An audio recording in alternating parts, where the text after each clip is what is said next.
Hi, today we're going to do what I consider a fast and dirty method of how to rust dye, and we're going to use one of my favorite supplies, Tannin, which gives it a nice smoky look to the overall fabric when we're done. So, some of the supplies I have. One container, doesn't matter much about what size or shape. I have one large garbage bag, which I'm going to put in here to protect the container just from smells, basically. And when I take this outside for the bake stage, it's also going to help soak in that heat. I have a supply of rusty materials, most of which I picked up along the railroad tracks when they do repairs, and I have some fabric. So let's take a look at the individual components. Here's how I prepared my fabrics. I have a selection of cottons. I might have a little linen. I made sure I threw in a piece of wool just because this is an experiment. And I have some of these old napkins that I got at an auction.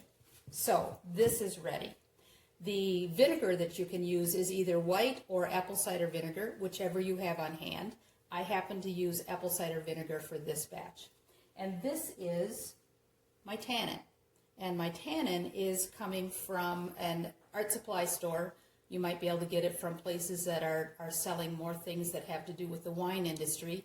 But the tannin, I can sprinkle it on because this is a little salt shaker.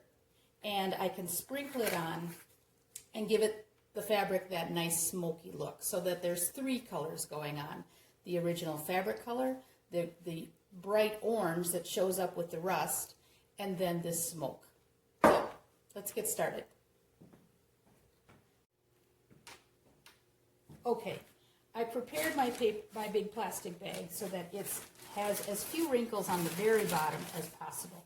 I just don't want the vinegar and any activity to be hidden in the folds underneath. This bag is super big. All I'm going to do is, I don't really go after individual shapes and looks. I don't have anything super delicate that would look good that way, but what I do have is bulk. So what I do is I put down a layer of this fabric, and I want it crumply on the bottom.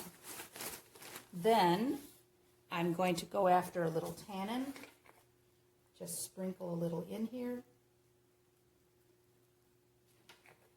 and I'm going to start putting on some of these plates. So this one is going to go right there. Next, I'm going to put the fabric over the top of that, and again, I'm letting it be bulky and wrinkled so that it's not going to form a big whopping square of rust. So then I'm going to put on some other shapes. Great shapes that you find on the railroad tracks.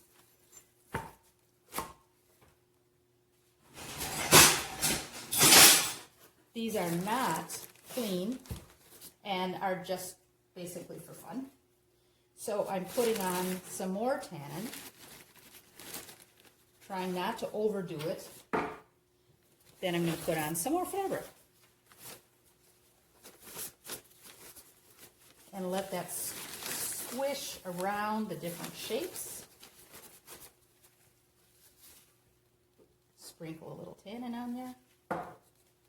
Some more on top of that. Put some more shapes in here. Railroad ties. These circles, which I always like. This is something that I found actually in Green Bay along the railroad tracks. I have no idea what it is, but it looks like it's pure rust.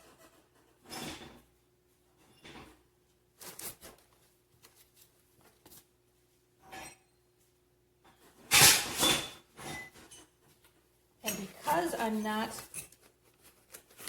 going to see perfect shapes, I'm not overly concerned about much of anything. Put on another layer. Here's my wool, so it'll be interesting to see what that shows up as.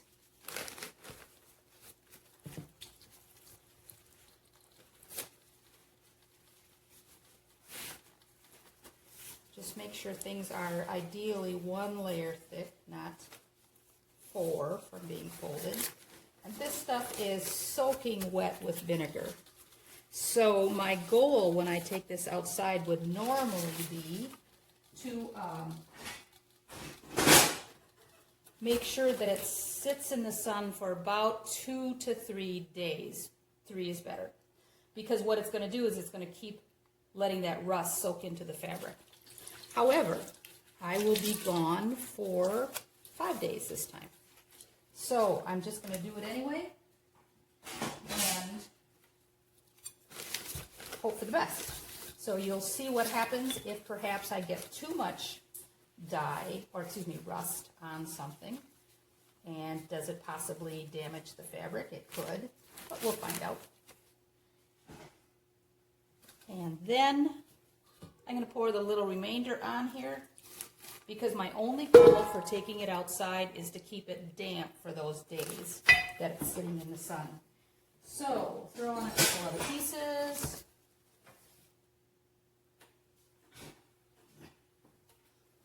Just want to get a lot of coverage. I do not, you'll notice, lay things out nice and pretty. I don't have the patience for it, and I don't have the delicate pieces. So that's why I'm wrinkling my fabric up. So, you know what? Forgot a little tannin. So let's sprinkle some of that on there.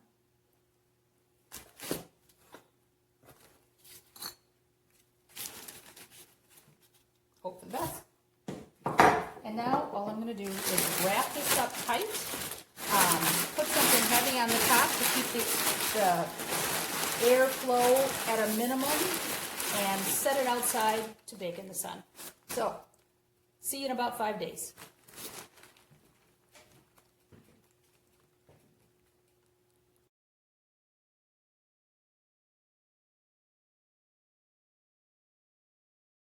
All right, it's been 4 full days.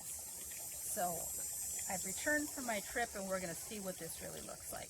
So I'm putting this all on a little bit of a slant so that you can see in the tub and in here as we get rid of things. We're going to unwrap things, throw them in here, let them soak in a little salt water for a bit, and then I'll start the washing process and show you what the end result is.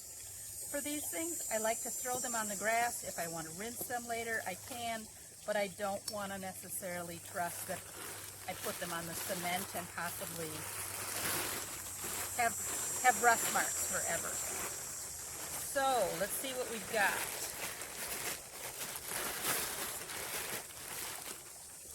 A bit more of this. Some of this looks dramatically colored. We'll see if I have too much color on there. What you normally get is it looks stunning right now, and then it looks more bland by the time you rinse it and wash it and dry it. But we'll see what we get. You'll see that the rust is coming from the rusty materials, the dark stuff, and I'm not sure of how much of that will remain, but that's coming from the tanning.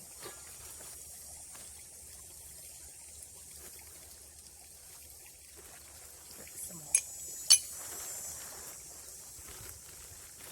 Oh, here's our little wool piece. This is just felted wool to see if that's actually going to hold that color. It looks pretty cool now. We'll find out.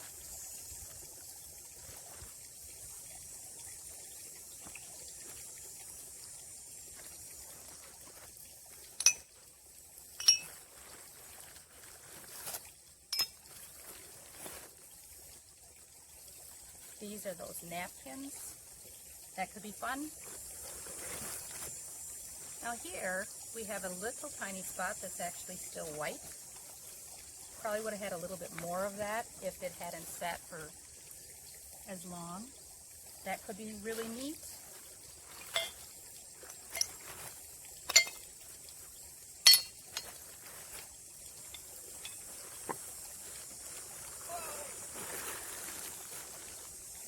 Now this is the piece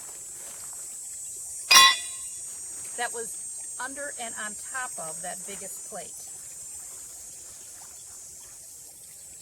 So, looks like it could be really fun. We'll find out. And then this last piece was underneath there somewhere. So, I'll layer this with some salt, let it soak. That's supposed to stop the rusting action. I don't know if it's all that important, but that's what you're supposed to be doing with it. And then I will start the rinsing process outside. And when I feel good about it, I'll bring it inside and put it through the washer and dryer. Okay, we're out of the washer, out of the dryer. Here's our samples from today. I hope you had a good time as I zoom in and let you see some of these a little more close up. The rust is the orange and the dark is the tannin. So I had a great time. Thank you.